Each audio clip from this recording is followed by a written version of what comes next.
Hello, myself Savita. Subject name History. Book name Modern Indian History 1867 to 1964. Unit 39 Planning and Land Reforms in India. Structure 39.0 Objectives. After reading this unit, you will become familiar with the British policy towards Indian agriculture,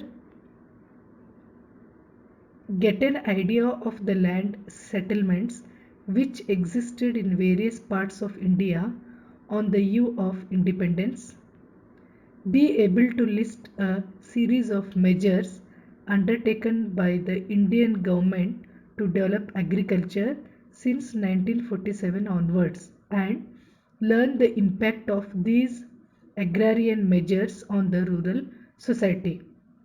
39.1 Introduction.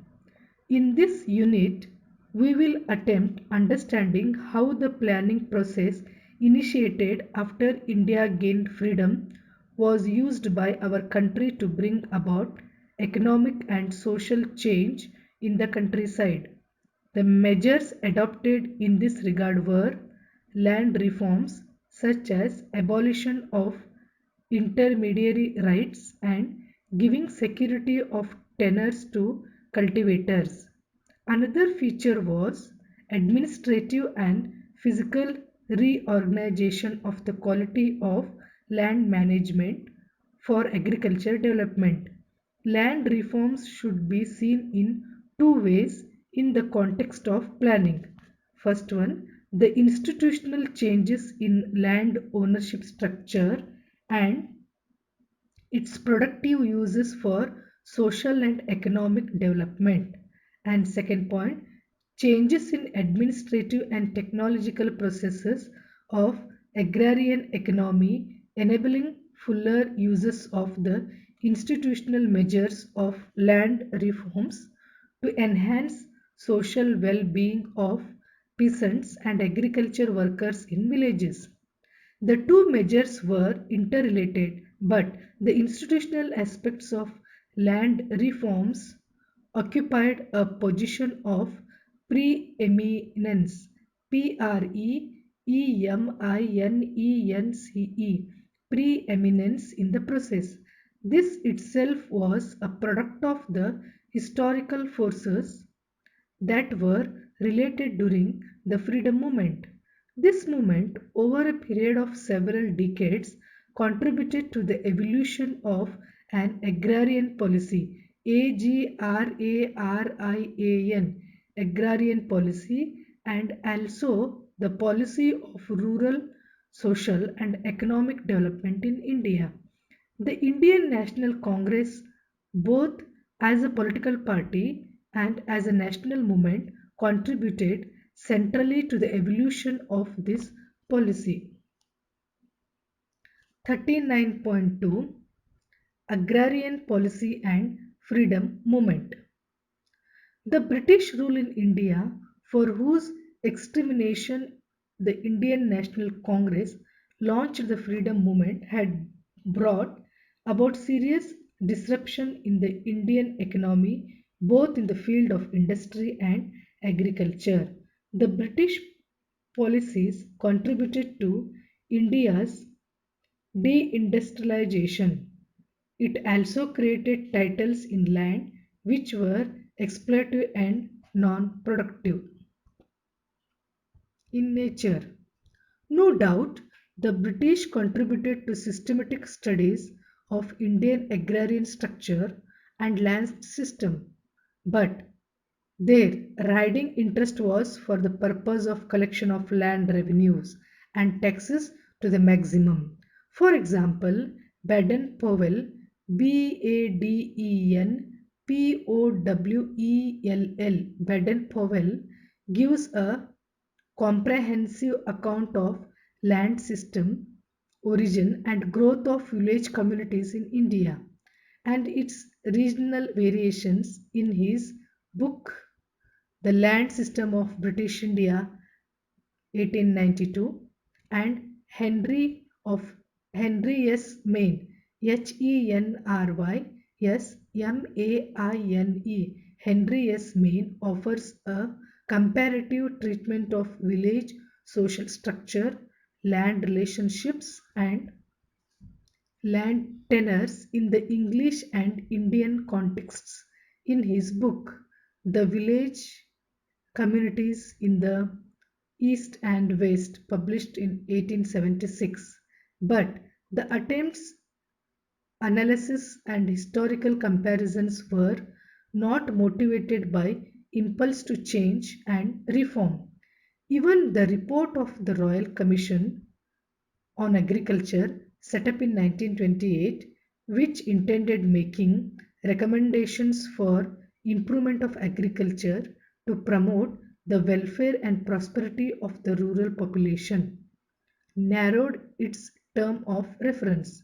This was because the Commission was directed not to make recommendations regarding the existing system of land ownership and the tenancy or assessment of land revenue and irrigation charges.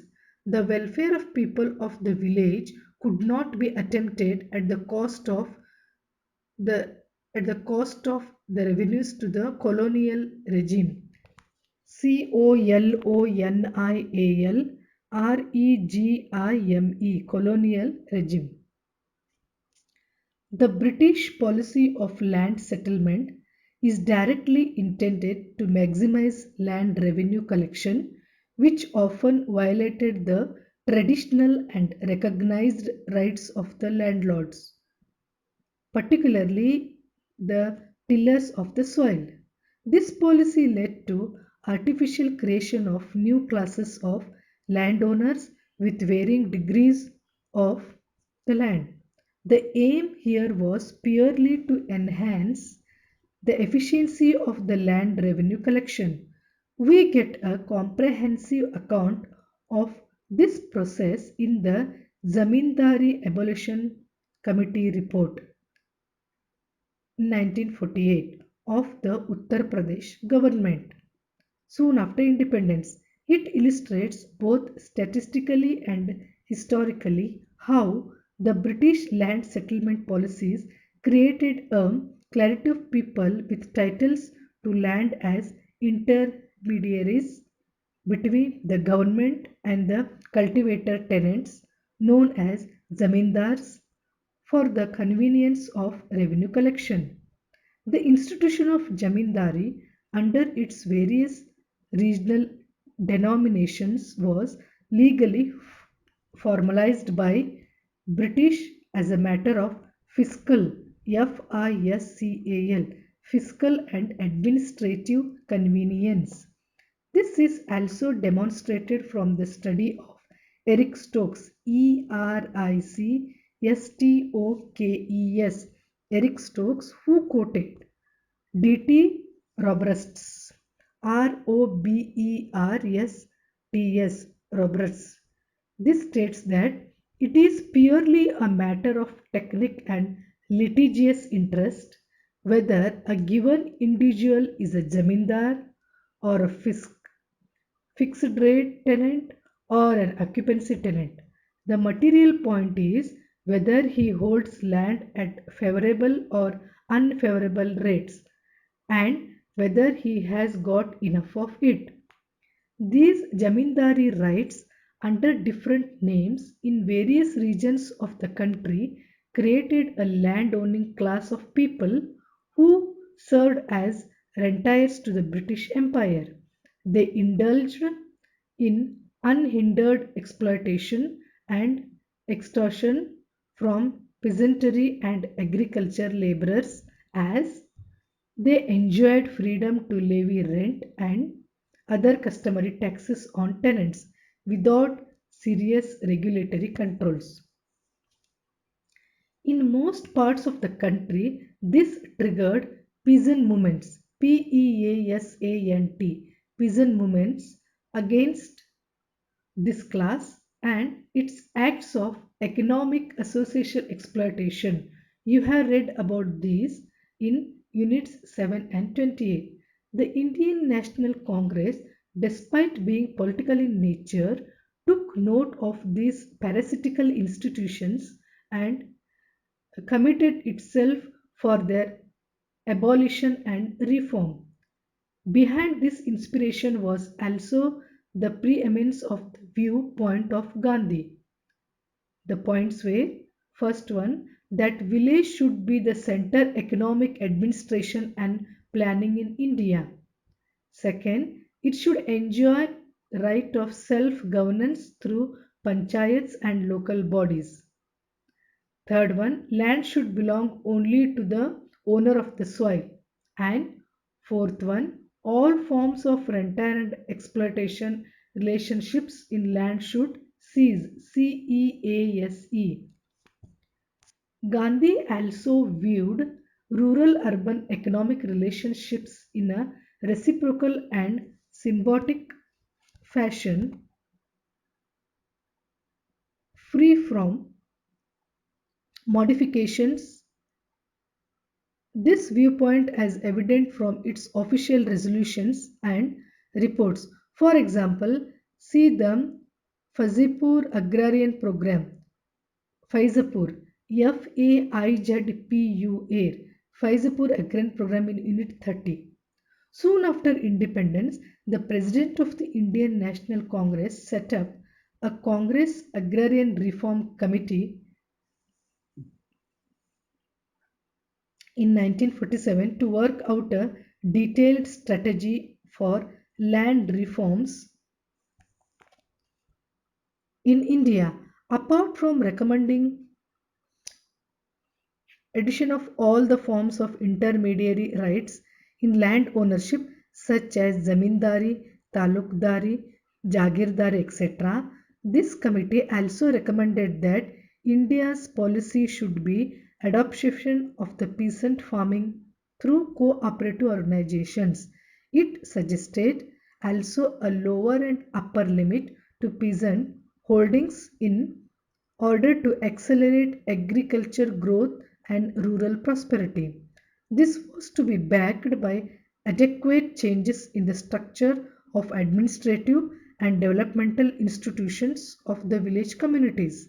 One aspect of the recommendations of this committee, which led to wider and contentious contentious debate in the country related to the viability of cooperative farming on a universal basis in villages. The opinion was divided among the leaders of Congress party between those who supported cooperative farming on a general pattern and those who were in favor of individual or family peasant farming. Behind this debate, one may witness a cleavage, cleavage between two outlooks on land reforms in India. First one based on communitarian philosophy, CUMMUNITARIAN, communitarian philosophy, which derived its justification from the assumption that land was a communal and not individual property. Second, and the other capitalist outlook that land was an individual or family property.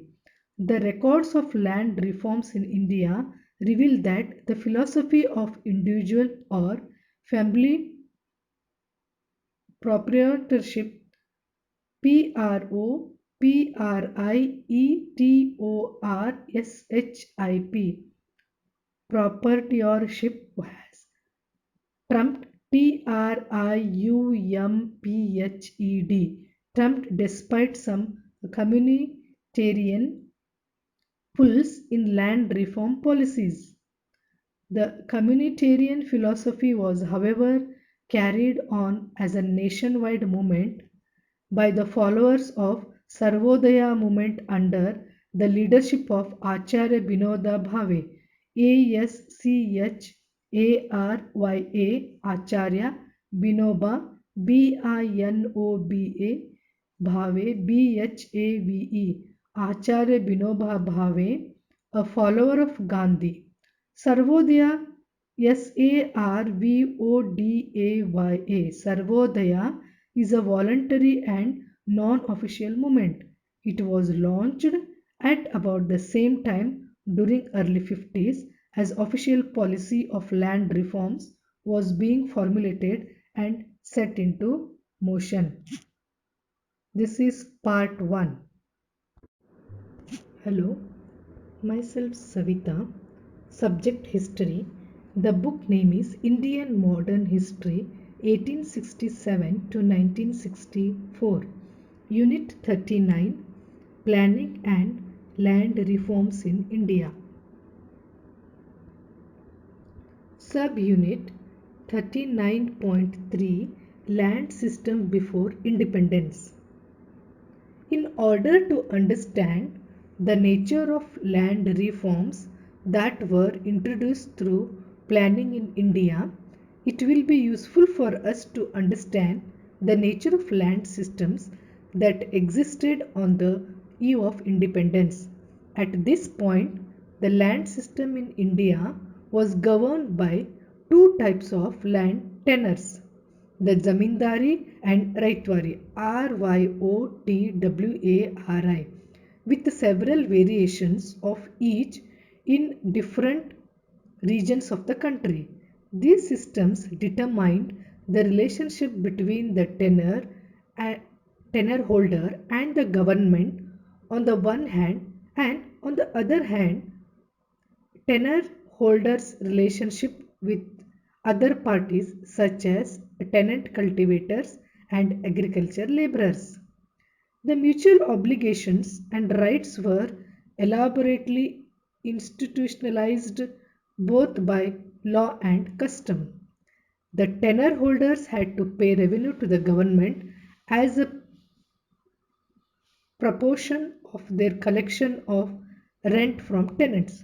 The tenants were bound by law and custom to pay rent as determined by the tenure holder and, in addition, render various services such as free work on his farm, that is beggar, and pay other customary taxes in kind from time to time.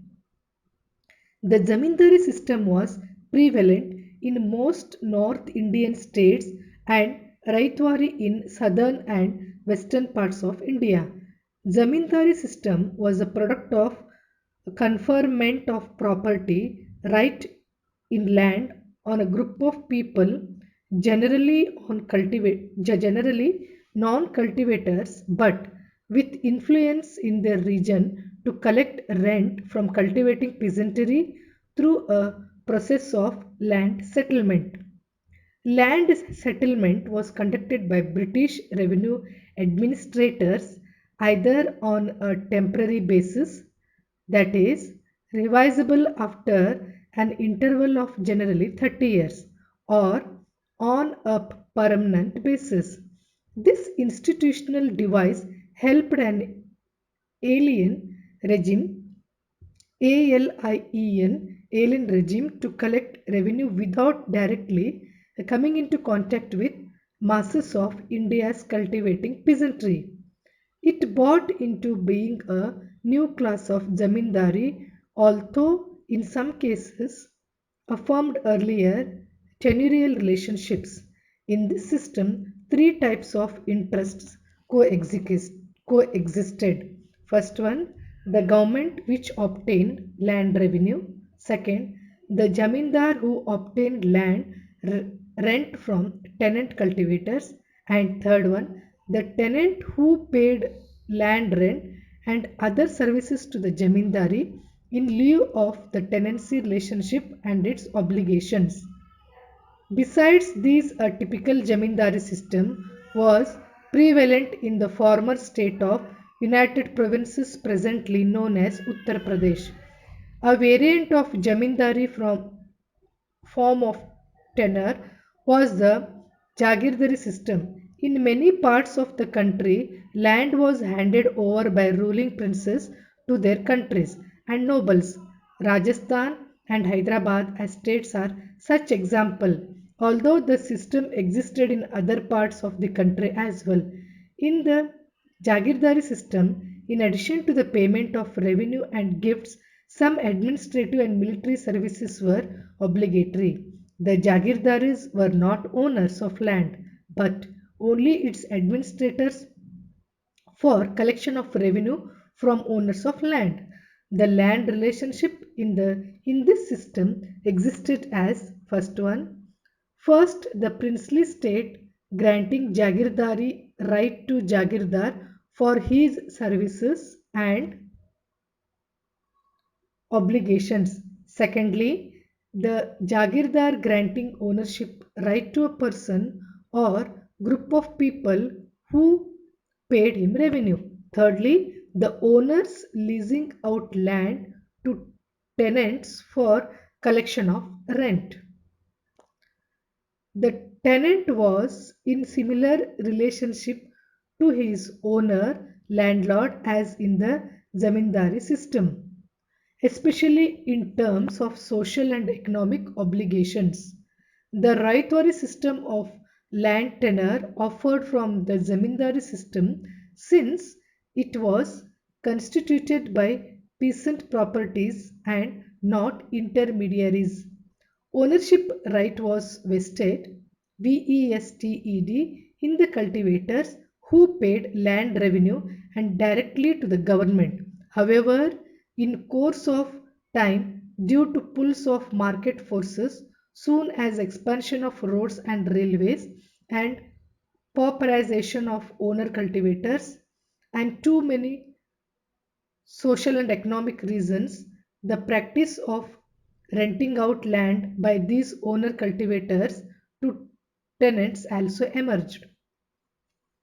By this process, it is also came to resemble the zamindari system of the northern states. The Raitwari system was common in Bombay and Madras presidencies and some parts of Hyderabad. Despite the differences between the system of zamindari and Raitwari land tenures, there were many similarities between them in terms of exploitative social relationships that these gave rise to and the non productive that is created in the rural economy. There are 4 points given. First one, the rents did not bear any relationship to the net output value of the land per acre. Investment in agriculture suffered due to insecurity of tenure of tenant cultivators on land. Third one, owners were interested mainly in exploitative appropriation of land rent. And fourth, with the rise in population and increasing pressure on land, these rentals were increased further, leaving no surpluses cultivators, which could be invested into land. The productivity of agriculture and quality of land management thus suffered. This led to stagnation of technology in agriculture over several centuries in India, which only witnessed minor adjustments considered essential for survival. This contributed to dual crisis in agriculture economy. First, the social relationship in agriculture became increasingly exploitative and oppressive. OPPRESSIVE, and secondly the productivity per acre acre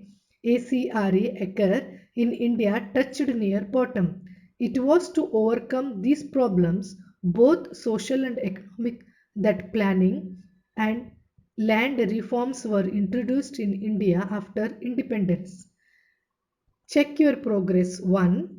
Question 1. Write in 10 lines the land system which existed in India prior to independence. Second question. What was the debate that were in the Congress party on pattern of farming after 1947? Write in 5 lines. Third question, read the following statements and mark right and wrong for X. First one, the British policy of land settlement was intended to bring about improvements in Indian agriculture. Second, the British policies created a class of intermediaries between the government and the cultivators. Third point, the Congress Agrarian Reforms Committee was set up to evolve a strategy for effective land reforms in India. Fourth, the various land settlements before 1947 resulted in an increase in productivity of land. 39.4, the planning for land reforms. The planning process initiated after independence took into consideration the agrarian policy evolved over the years by leadership of the Indian National Congress and also the structural problems of the Indian economy in general. The decline in Indian agriculture no doubt owed owed much to the growth of intermediary rights in land such as the Jamindari and Jagirdari tenures or its equivalents in the Raitwari systems. But other structural factors of our society and economy also contributed to the decline in agriculture, like the pressure of population of land due to closure of other avenues of employment. This led to adverse land-man ratio and decline in average size of land holdings by fragmentation and sale. The first agriculture labor enquiry in 1951 revealed that one-fifth of the agriculture families were of landless workers.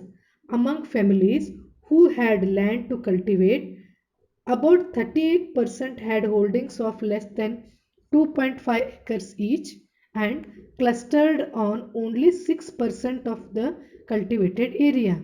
As many as 59% of cultivating families had holdings of less than 5 acres each and operated only 16% of cultivated area. The fragmentation of holdings also presented the chaotic picture, chaotic picture of holdings. The farm management studies of the Government of India reveal that in Uttar Pradesh, that is UP, and West Bengal, the holdings are less than 25 acres. Had on an average 3.6 fragments. The situation of larger holdings between 20 and 25 acres were also not good with on an average 17 fragments. These structural problems of land holding needed attention through land consolidation operations. Other structural problems of agriculture were related to issues of modernization through national land use and cropping patterns, facilities of assured irrigation, fertilizers, and protection of land from physical deterioration. These modernization issues were organically related to the institutional aspect of land reforms. The Planning Commission, the central government, and the state governments soon after independence launched a comprehensive program of land reforms. It included structural and institutional changes in the ownership pattern, land tenure system, modernization of agriculture operations, and changes in the supportive institutions at the level of the village community. These programs were launched during the 1950s, soon after the process of planned development began. The programs of land reforms comprised of first one, abolition of intermediaries, second, tenancy reforms, and third, ceiling on land holdings for land acquisition, CEILING, ceiling on land holdings for land acquisition. These measures were intended to release the Indian peasantry from the shackles of shackles of parasitical rentier class of intermediaries such as the zamindaris and jagirdars, etc., and give them security of tenure for prolonged investment towards agricultural modernization. This finishes part 2. Thank you.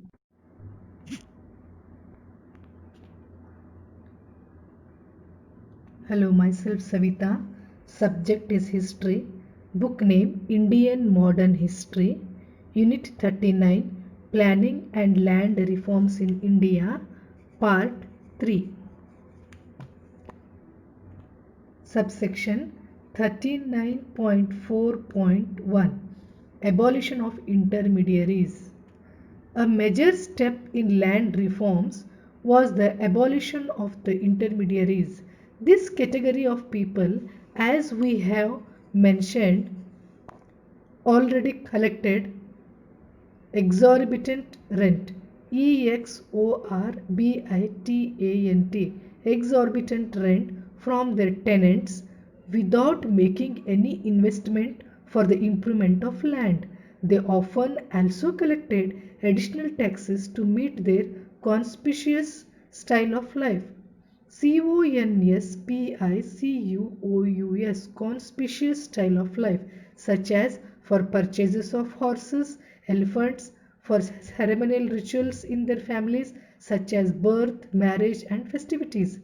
Sometimes taxes were imposed to meet whimsical needs. Whimsical needs of the zamindaris or jagirdars. The collection of rent and tax was done through zamindars' employees in the ruthless, often brutal manner, and for non-payment or delay, eviction of tenant from land was common.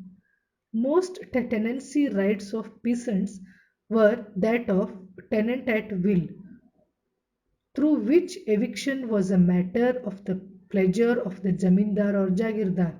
Only later a category of occupancy tenant was recognized in some parts of the country who could be evicted only through a process of law and under certain conditions, but the tenure of the occupancy tenant was also precarious as the zamindaris could easily manipulate eviction. Evection.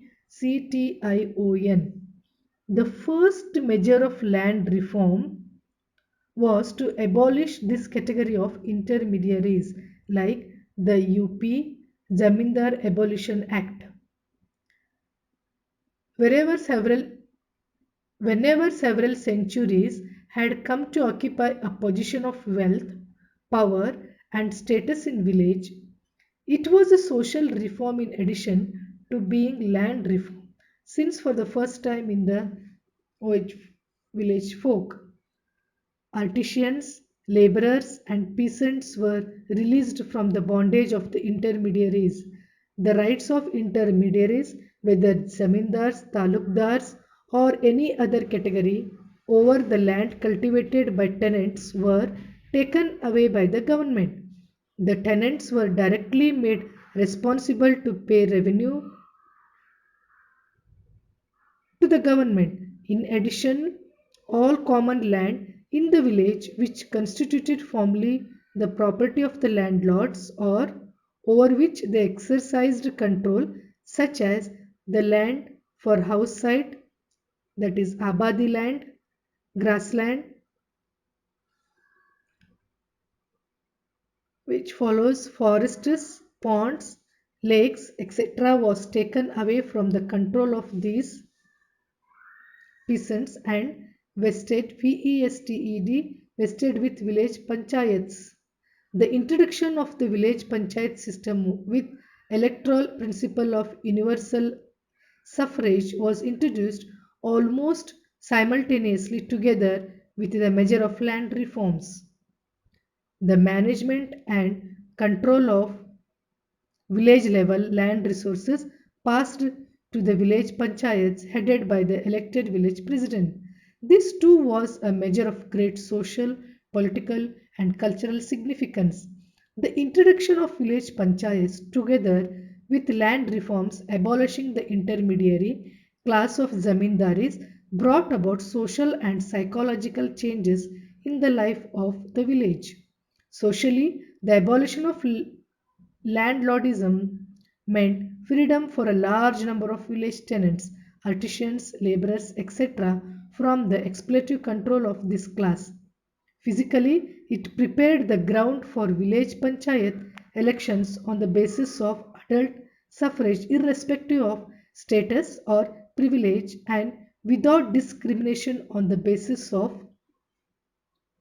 weak caste, gender, and religion. It reinforced, reinforced, it reinforced the process of democratization and introduced electoral politics in the country based on the principles of civic rights, universal suffrage, equality, and freedom. The intermediaries, on the other hand, were paid compensation for the tenancy rights and control over land resumed by the government. They were, however, allowed tenancy. The tenants who, before pres-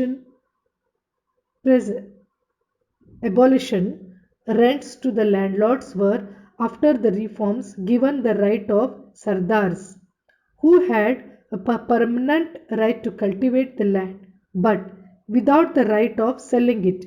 They were given the right of securing the full ownership right with the right to sell the land if they become bhumidar by paying 10 times the annual rental value to the government.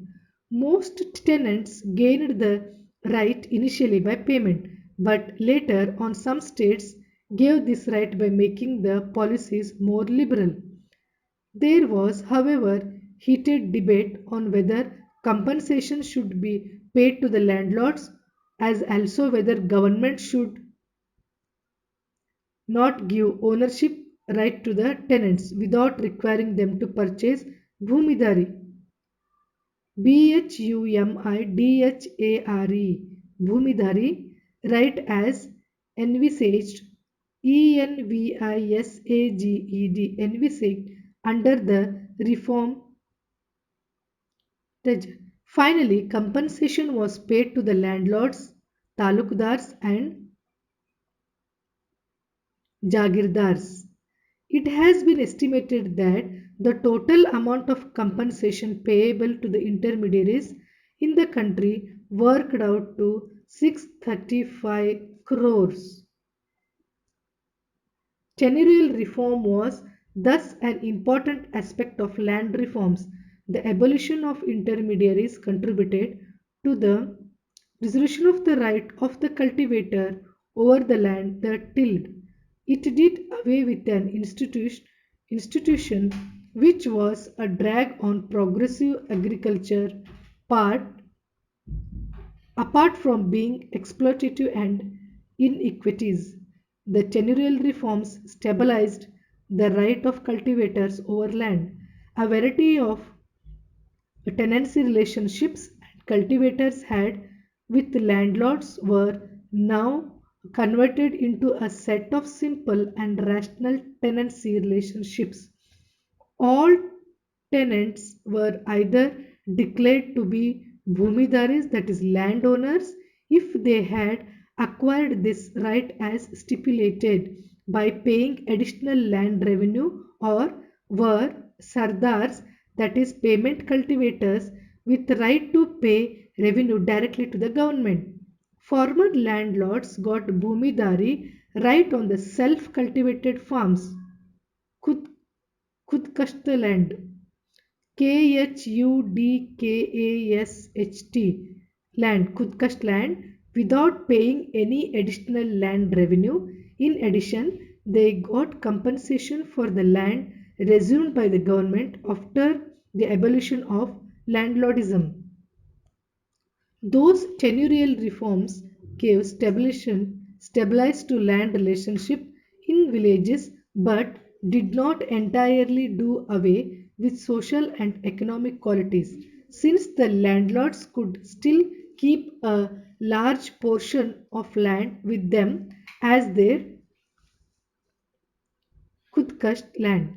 In many parts, landlords anticipating the rules regarding the Kudkast land remaining with them after the abolition of landlordism undertook massive eviction of tenants from their land, especially those who were tenants at will, before the reforms were implemented.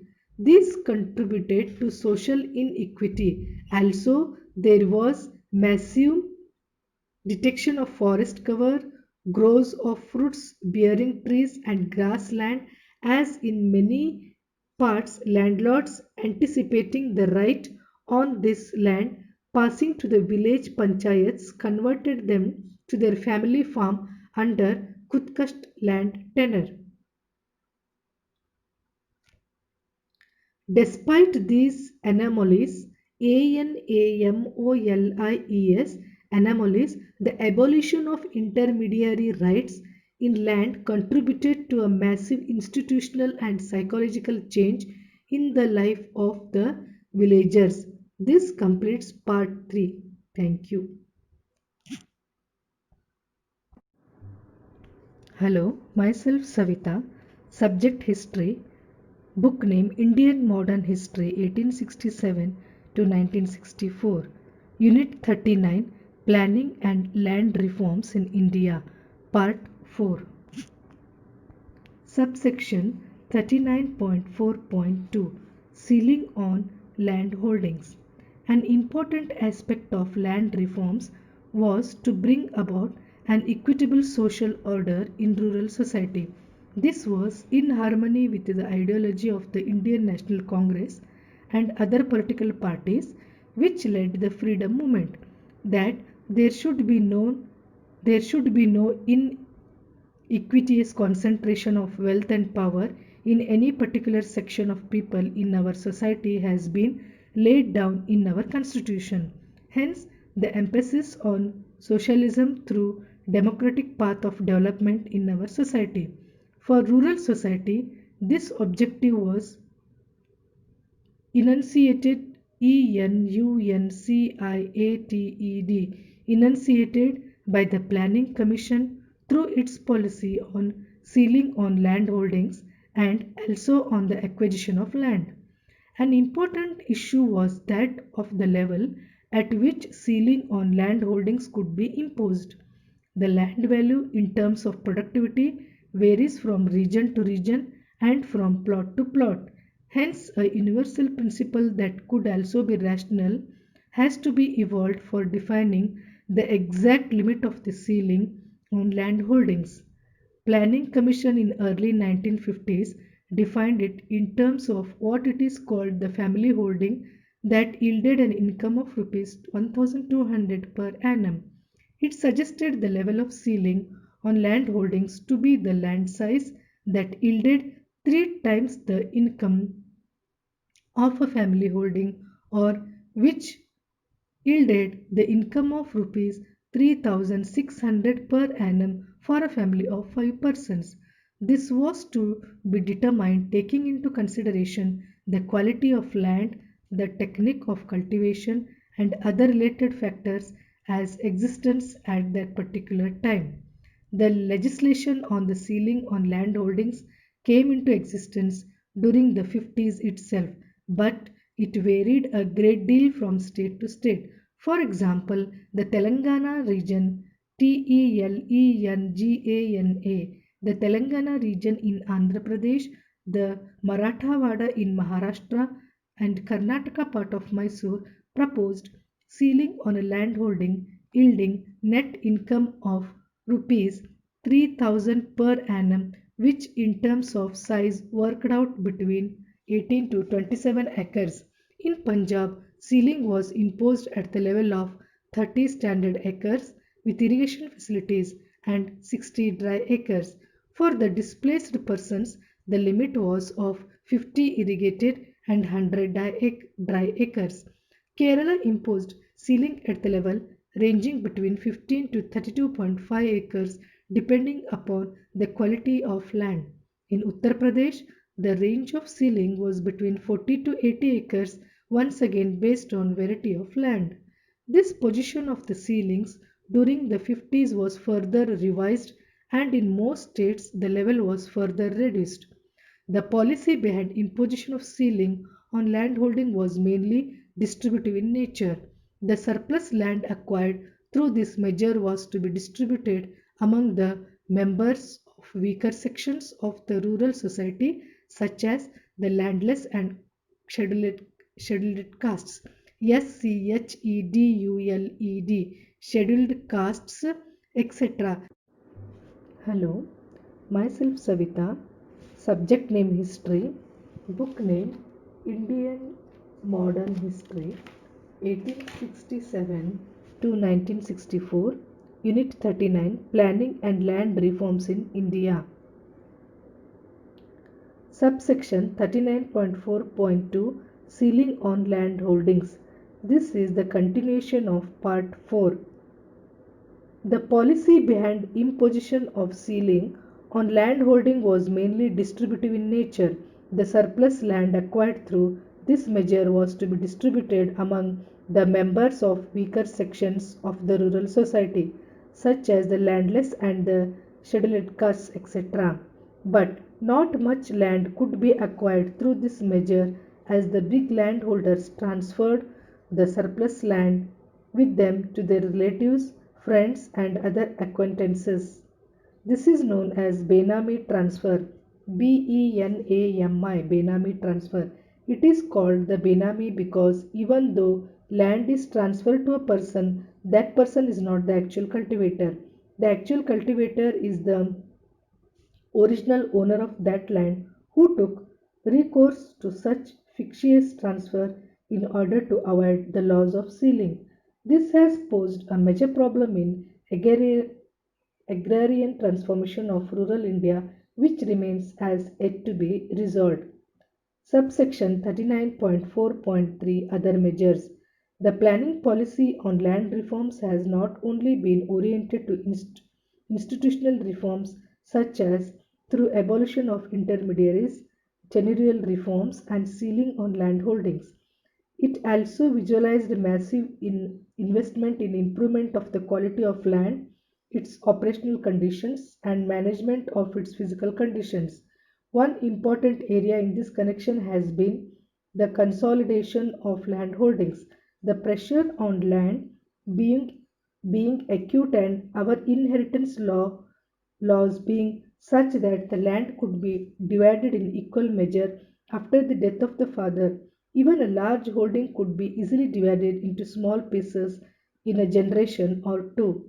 In addition, at the time of land reforms in early 50s, the fragmentation of holdings was indeed acute. Indian agriculture has suffered since a long time from small size of land holdings and its fragmentation.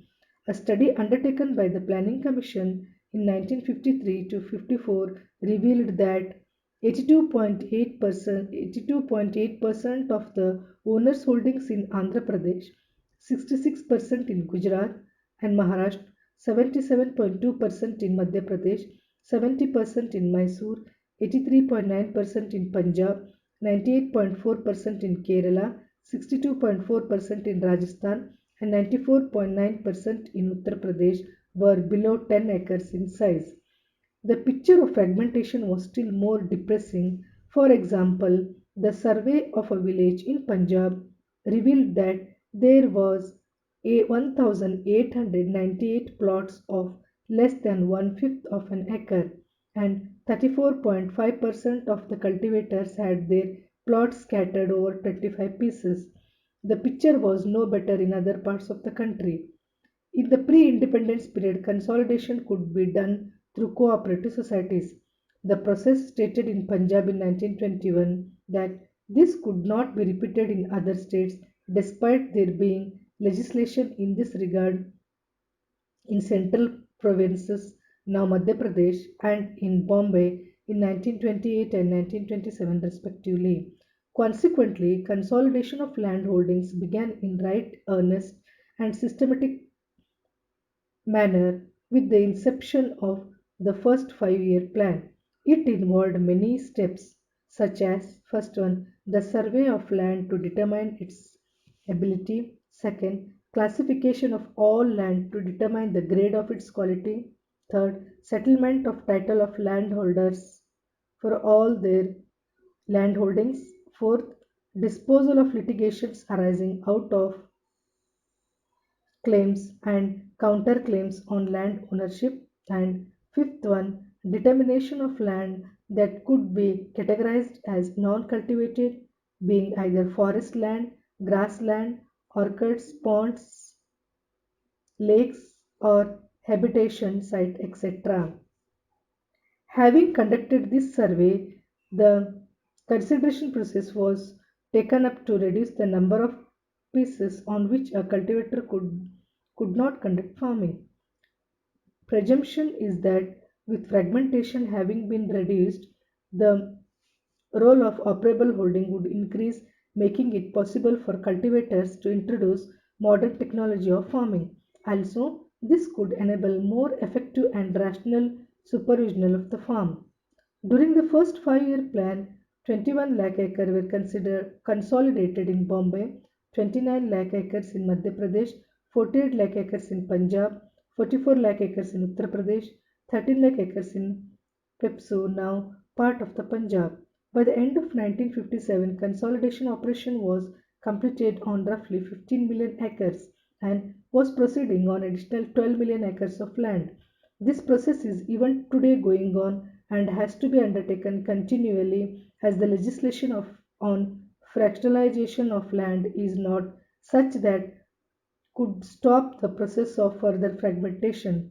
Some states have passed legislation which prohibits transfer of land in units below a certain size, but our land inheritance laws and pressure of population on land make rationalization on this account most difficult. It tends to become a communal process of land reform. Thank you. Hello, my name is Savita. Subject history. Book name Indian Modern History 1867 to 1964. Unit 39 Planning and Land Reforms in India, Part 5. Subsection 39.5 Social Implications of Land Reforms. The measures of land reforms you have learnt about so far have over the years contributed to major social and economic changes in our village society. Economically, productivity of agriculture has increased through what is known as Green Revolution. The new class of peasants who were formerly the tenants of landlords coming generally from middle caste background took maximum benefit from land reforms and agriculture development programs launched by the Planning Commission. They had inherited an old tradition of cultivation and were skilled in hard agriculture work as well as uses of agriculture technology. They contributed to modernization of agriculture, leading to increase in productivity. From the acute shortages of food grain in the country during the 50s and 60s, it was possible for the country to achieve a measure of food self-sufficiency by the reforms in our country through planned development. Apart from land reforms, the community development projects, increase in irrigation and fertilizers capacities, together with innovation of modern seeds, etc., contributed to the Green Revolution. This change has had many social implications. In positive terms, it increased rural prosperity of a much large section of peasantry than was cast during the period of landlordism. It broadened the base of economic activities in the village. Socially, it also enlarged the extent of political participation and grassroots linkages of the processes of democratization. But Green revolution and agriculture prosperity brought about through planning and land reforms has had many negative consequences.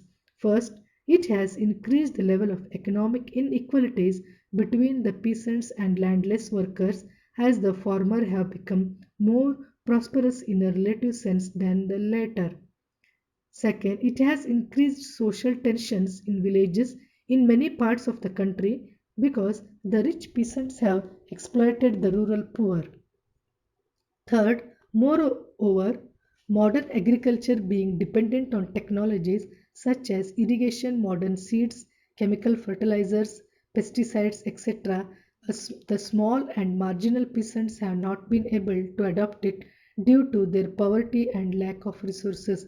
This has further augmented social inequalities.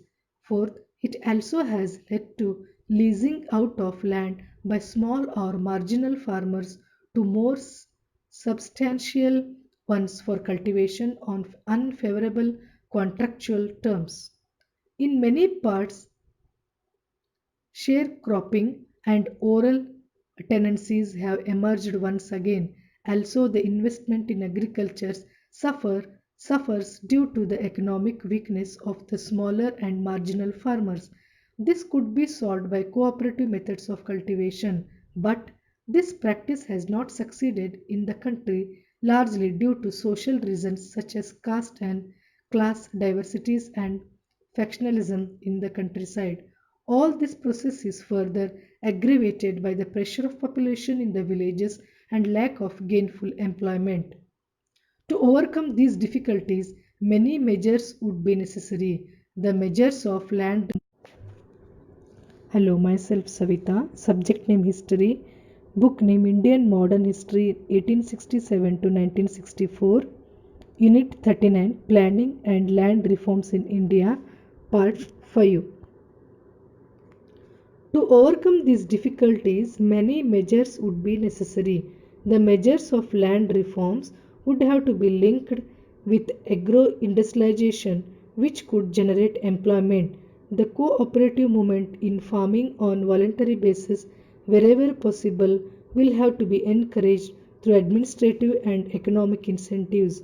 The tenurial weakness in the system of land reforms would have to be removed with the help of stricter administration. Finally, a rational and just basis of relationship between industrial and agriculture policies in respect of capital, resources, pricing policy, marketing, and processing of products would have to be eventually evolved so that those dependent on agriculture and living in the villages are assured a decent livelihood.